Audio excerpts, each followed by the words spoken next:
que président je pense que mu ngi koy doog a xam. alors gouvernement bu bees bi ñëw nii teg nag ils ont à ouvrir des portes. CENTIF même au CENTIF la CENTIF j'ai oublié CENTIF Ousmane Sonko dem teg foofu noonu benn gayanam le gars là qu'est-ce qu'il fait. CENTIF ñu def ay loi boo versé 10 millions ñu woo la boo demee ci banque versé 10 millions ñu la kaay wuyu foo jëlee 10 millions yi. moins de 10 millions sax. waaw ay 5 millions sax avec le cas Badara Gadiaga on parle de 9 millions 8 millions 9 millions. waaw voilà mu ngi noonu donc loo am ci weccet rek ñu woo la ainsi de suite mais ban boo sama mbokk tukulóor yi ñoom ñi nga xam ne yow yàgg dañ ci xaar seen kër yi pël yi surtout pël yi yow nga ne ko léegi boo versé 5 millions à 10 millions ci banque da nga may ñëw nga expliquer mais mu jël xaalisam dañ ci ko dëkk ba donc loolu noonu lépp Sonko da ko def pour bloquer dëkk bi la première des choses comme Diomaye am na gouvernement sauf le gouvernement il y a des couacs dans le gouvernement yoo xam ne man j'ai pas trop accepté mooy le ministre de la santé Ibrahima Sy santé je suis pas d'accord il n'a pas sa place parce que il n'est pas un intellectuel et il a avoué qu'il n'est pas un intellectuel quand 2 CV se présentent sur moi CV bi c'est un docteur en médecine CV bi c'est ko bokk Pastef am benn licence xëy na ci côté santé moom CV Pastef lay jël kooku il n'est pas un intellectuel moo ñu ko wax de. il ne mérite pas d'être aux côtés de Makhtar Cissé aux côtés de l'autre là même Boubacar Camara qui fut major de sa promotion bi muy nekk fac droit maître Moussa Sarr tu prends Mbaye Cissé mais le gars là n'a pas la place dans le gouvernement honnêtement te deful dara aussi bi mu fa toogee ba tey dafa nekk koo xam ne waruloon bokk ci gouvernement bi en tout cas secteur boobu bi mu fa toogee ba tey ñu ngi ñaxtu tellement secteur santé secteur bu lourd la du ay caaxaan comme industrie secteur santé kan du ko foowee kooku amul place ci gouvernement bi kooku moom c'est très clair yeneen ñaari affaires yi mooy l'affaire Cheikh Tidiane Dièye ak l'affaire Birame Souleye temps bi ñuy nekk ci gouvernement bi Cheikh Dieng dafa nekk ci nguur gi di liggéey ñu jékki-jékki ñu dégg ay problème ay entente directe ñu woo ko division d'investigation criminelle mu dem wax ne marché yi nekk ONAS il a su que y a que 3 entreprises qui les gagnent mooy Delta Vicas ak Delgas ñooy gagné pendant 12 ans léegi am na keneen ku gagné woon mais il y a eu des ententes directes marché bi dañ ko jox diw ñu woo ko dikk il est rentré chez lui cela dit que la mu wax c'est crédible te joxe na ay preuves dem toog Cheikh Tidiane Dièye dañ ko waroon wàccee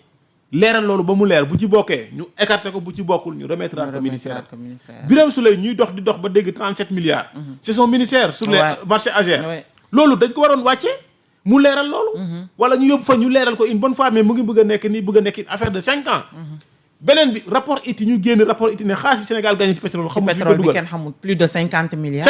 xamuñ fi ñu ko dugal ñu toog di seetaan Birame Souleye dañ ko waroon wàccee wàcce wuñ ko aussi xaar ba tey comme yàlla def na wàcce na je pense que yàlla dina def loolu yëpp leer alors Cheikh Tidiane Dièye tu l'as reconduit même ministère malgré les problèmes au niveau de ONAS je pense qu'il y a eu des zones d'ombre te dañu waxoon jub-jubal jubanti soo waxee jub-jubal jubanti il y a zone d'ombre taxawal parce que dañu waroon taxaw wàccee Cheikh Tidiane Dièye wala ñu xool naka la ñu mën a def yóbbu foofu ay inspecteurs ba ñu xam ONAS le problème c'est quoi réellement bu fekkee taqe na ci on l'écarte on le corrige à défaut on le laisse continuer son travail parce que c'est quelqu'un qui s'y veut quelqu'un nga xam ne aussi mu ngi liggéey mais sauf il y a eu des zones d'ombre sur le marché ONAS tey Abdourahmane Diouf je doute mu nekk ku efficace ci gouvernement bi dans la mesure où en espace de 3 gouvernements il a fait 3 ministères enseignement supérieur mu ngi installé wu pareegul ñu ñëw na way surfacturation jëlee ko foofu environnement mu toog liggéey quelque dugg na fii lii am ñu ne woy jubbu nañ ko je pense que pétrole donc ay secteurs yu lourd lañ ko jox environnement enseignement supérieur pétrole donc dafa nekk secteur yu lourd te dafa laaj aussi mu am assis toog daaj xam nga yor ay nitam yoo xam ne dina mën a liggéey ak moom liggéey du jaar yoon mais gisuma franchement voilà dina nekk un messie bu nekkul Messi moom ça sera un peu difficile pour mu def résultat parce que dafa jaabanti beneen bi y a zone d'ombre ci loolu nga xam ne Ousmane Sonko waxoon na ko par rapport à surfacturation loolu dañ ko war a enquête bu nekkul dëgg Sonko nañ ko woo ne ko andil preuve surfacturation yi bu bañee dañ ko dóor ci kaso bi parce que lan la waxaloon Mame Mbaye Niang rek man je ne crois pas jusqu'à preuve du contraire alors ñooñu je pense que c'est des choses yoo xam ne war nga ko def en dehors de cela le gouvernement est bien installé sauf man dama toogoon fii ne Diomaye comme Sonko daf la yàqal 2 ans man ma proposé Diomaye un gouvernement fii laa toogoon émission avant problème yi di am ma ne ko je t'ai choisi un gouvernement Maître Aïssata Tall Sall dama ko defoon dans le gouvernement Hélène Tine dama ko defoon dans le gouvernement Eva Marie Coll Seck moom laa joxoon santé bi yaa ngi dégg Cheikh Tidiane Gadio de Abdoulaye Wade dama ko joxoon dama ko bukkaloon ci gouvernement bi kële Moussa Tine dama ko dugaloon Hélène Tine dama ko dugaloon ainsi de suite pas mal de gens ma ne ko comme premier ministre tu as des problèmes cherche un homme qui a le réseau cherche un homme boo xam ne franchement xam na adduna bi te yàgg naa jokkalanteeg waa adduna bi te nekk na nit koo xam ne dañ ko wóolu ma proposé ko kii doomu kii bi Aliou Sow bi le fils de Aliou Sow Oumar Sow mi nekk direct PDG wu kii CSE ma ne ko jëlal un quelqu'un comme Oumar Sow nga xam ne il est crédible xam nga Oumar Sow ak Ousmane Sonko xoolal loolu c'est pas la même chose kooku doo ko tax dégg muy wax pourtant il a hérité un lourd truc boo xam ne mu ngi def di liggéey di jàppale ay junni sénégalais du Sénégal kese partout dans la sous-région ñun ñëpp xam nañ ko il a fait des hôtels yoo xam ne fii ñun xamuñu woon genre gi yooyu noonu te pourtant c'est sa vision ma ne ko boo jëloon kii bu la jëlalee carnet d'adresse mën na la dimbale Mbagnick Diop Souss depuis quand muy organiser aussi ay colloques tu prends Mbagnick Diop tu le mets dans le gouvernement ay affaires yu bëri laa defaloon Diomaye ne ko demal parce que lii laa la mën a jàppale bu ko defee même Sonko yàq na mais ñii am nañu carnet d'adresse yoo xam ne bu ñu yëngatoo dëkk bi dina dox mais malgré tout il a fait un gouvernement j'apprécie beaucoup sauf réserve yee laa ci am le ministre de la santé waruloon bokk Eva Marie Coll Seck moom moo ko gënoon fuuf li muy waxi du waxu intellectuel lu mu wax mayu ko mu toog ak nit ñooñu en fait maintenant ñi mu jël quelqu'un comme Boubacar Camara je le connais c'est un pragmatiste Makhtar Cissé ñun ñëpp xam nañ ko Mbaye Cissé pareil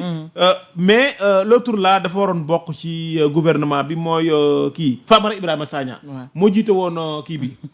moo jiite woon dialogue bi passé Famara Ibrahima Sagna il a sa place dans ce gouvernement maintenant comme Jante dugg na fonction publique je vois Famara Ibrahima Sagna ñu yóbbu ko fi Jante nekkoon mooy kii social kii dialogue social waaw foofu bu ñu ko fa dowee baax na donc dans l'ensemble man gis naa ay nit ñoo xam ne fal na leen bëgg nañu prouver Ami Mara ñoo nekkoon dans la coalition Diomaye c'est les premiers de la coalition Diomaye Ami Mara Guirassy Lamine Dianté Mame Koumba je pense ñooñu c'est les premiers de la coalition Diomaye plus le vieux Ousseynou Faye bi nekk HLM ñooñu je pense ñooñu c'est la première quoi c'est des gens qui méritent tout en fait donc gis naa ne gouvernement bi dina liggéey sauf Diomaye li mu war a def pour dimbale ministre am yi ñu liggéey parce que c'est lui qui a le décret c'est lui qui nomme aux emplois civils et militaires d'abord en premier pour rétablir la crédibilité du chef de l'État la sacralité de sa fonction dafa faloon Samba Ndiaye mi nekk fële